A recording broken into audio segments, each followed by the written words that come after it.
can let's see hidden variations and openness not seen defense possibilities. In many moves, in many combinations, I do not have difficulty in finding candidate moves like this one or like something like that. Some checks, for example, this way or this way. Yeah, the black rook takes the white queen, but I have that difficulty in seeing opponent's defensive possibilities. He makes some unseen move, and he wins my offense, and the game ends in a draw. I lose a mating opportunity, or I lose so much material that I lose the game, or I lose a mating opportunity, and the game continues.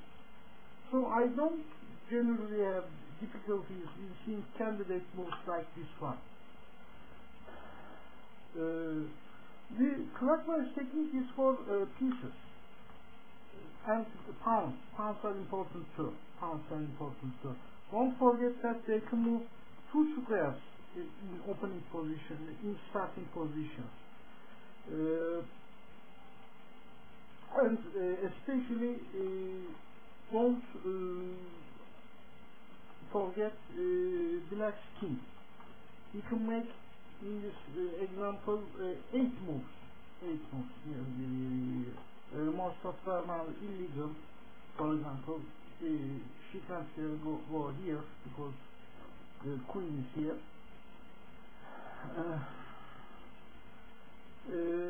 Well, now this technique is for seeing opponent's defensive possibilities, seeing unseen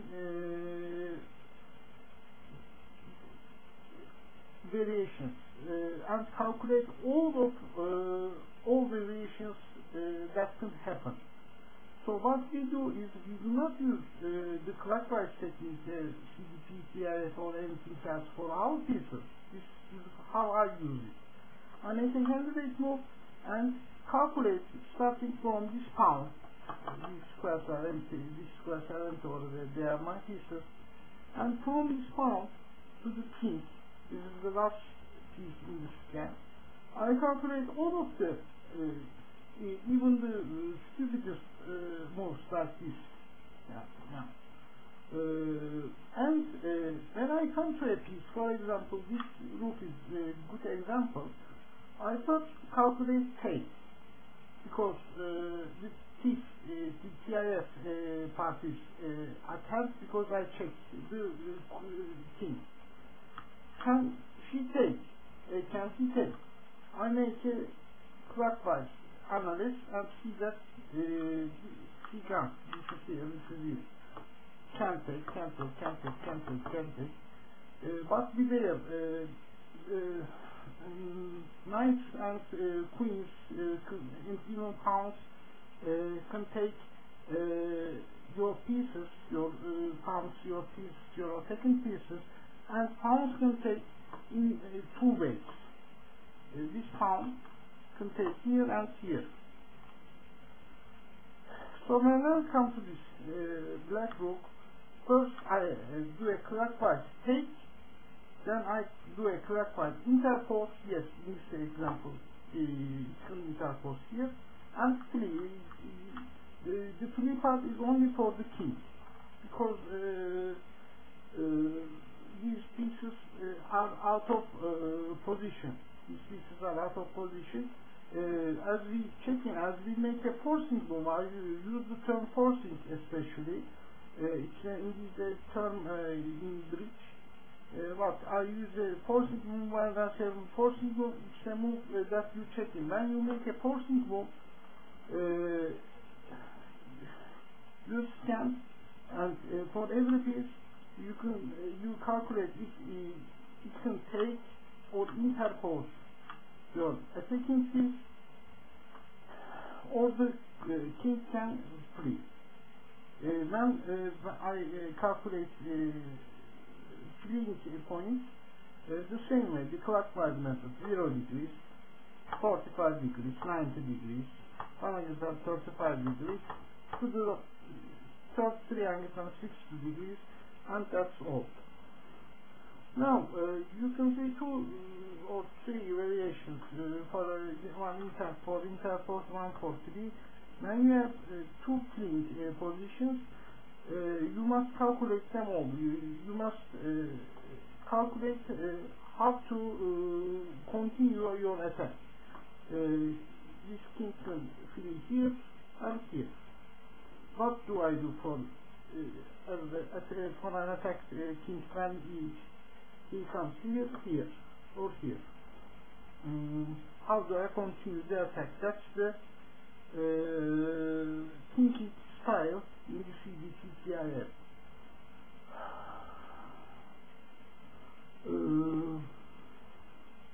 Beginning of the king, because an attack king generally in these squares can do many fleeing moves.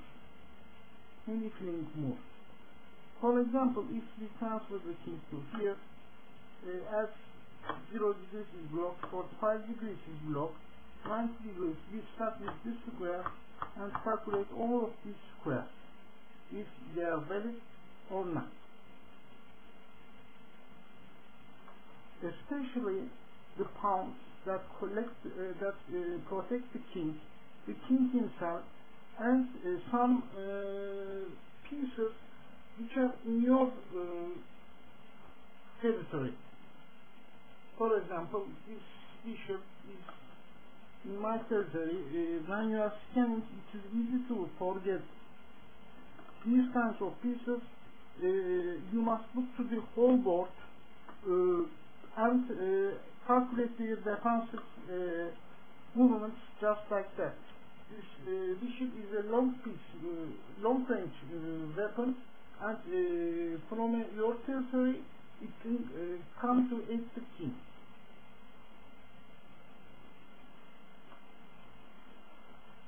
Now you know how to scan the board for enemy pieces, how to calculate their movements by the clockwise technique, and you know to make calculate variations. That's the whole CDP-TIF. The method here is not important. When you make a non-forcing move, when you make a non-checking move, for example, you make a move just like this. You do these kinds of movements, these kinds of moves in many 4, 5, 6 movements. Here comes the C part, the counter part.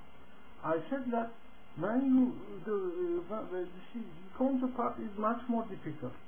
When you make a non-forcing move, when you do not check him, you can make every move. Then you calculate all of them.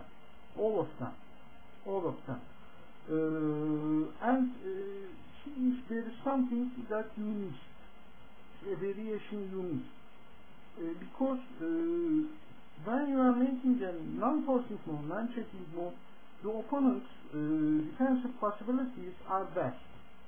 You can do many things. He can check you, attack you, make you, or make a very good defensive move. The calculation method is the same. You make the scan.